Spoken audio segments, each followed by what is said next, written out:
Welcome once again to my YouTube channel on Cesar's Urban TV Vlog. Ang gagawin po natin ngayon ay i-share ko ay yung pag-replant ng seedlings na avocado. Ito na grafted. Ayan, kagagrafted ko lang po ito.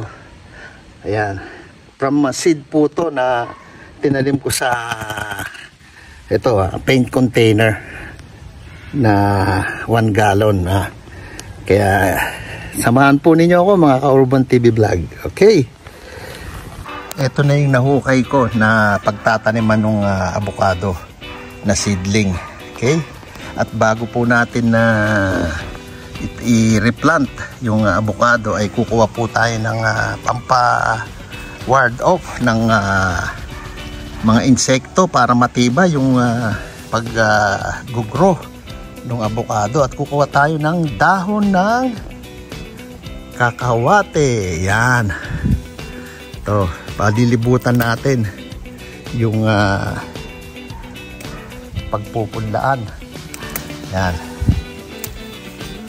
Alam po ninyo na ang dahon ng kakawate ay magandang insecticide. Ginagamit nga ito sa gano ng mga pulgas, sa aso, sa pusa. Kaya ito gagawin natin. Maganda po siyang insecticide, disinfectant. Yan. Ang kakawate po ay mayaman po sa nitrogen na isa po sa mga kailangan ng ating mga halaman, lalo na po yung mga growing stage nila, yung development stage. Kailangan po ng nitrogen sa ating mga pananim.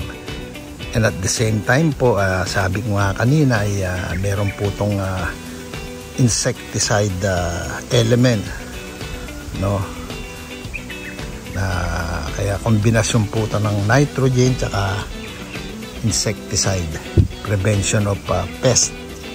Okay, kaya ilalagay po natin sa palibot yun. Ito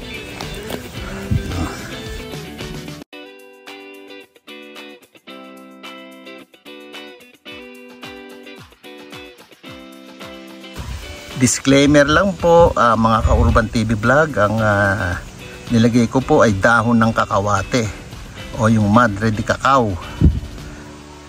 Yan, mga murang dahon.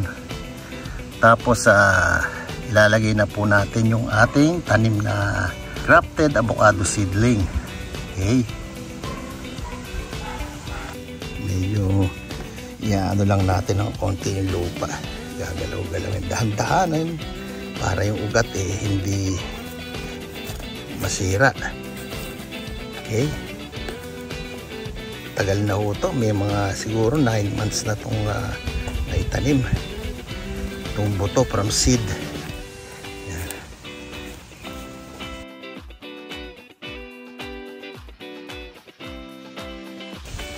Dahan-dahanin lang po natin pag transplant ng avocado kasi parang hindi masyadong ma-disturbo yung mga ugat.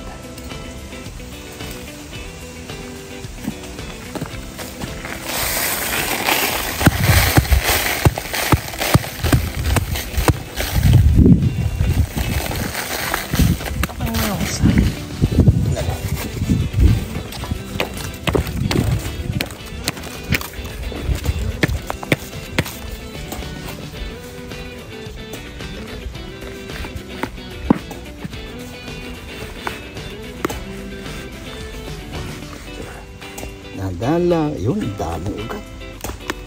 Talagang ano na yung mga ugat. Yan.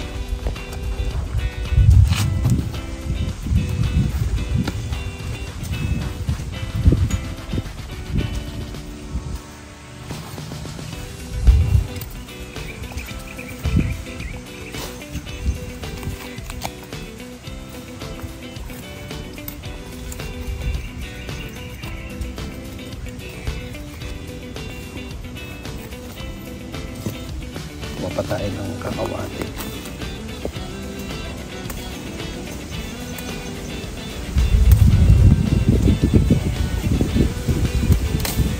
Yung mga murang kunin natin.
Kaya ayan na po yung ating naitanim na seedling na grafted avocado.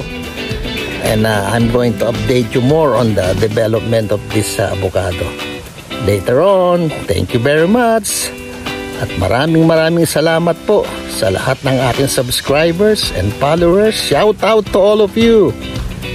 Keep yourself safe and God bless us all.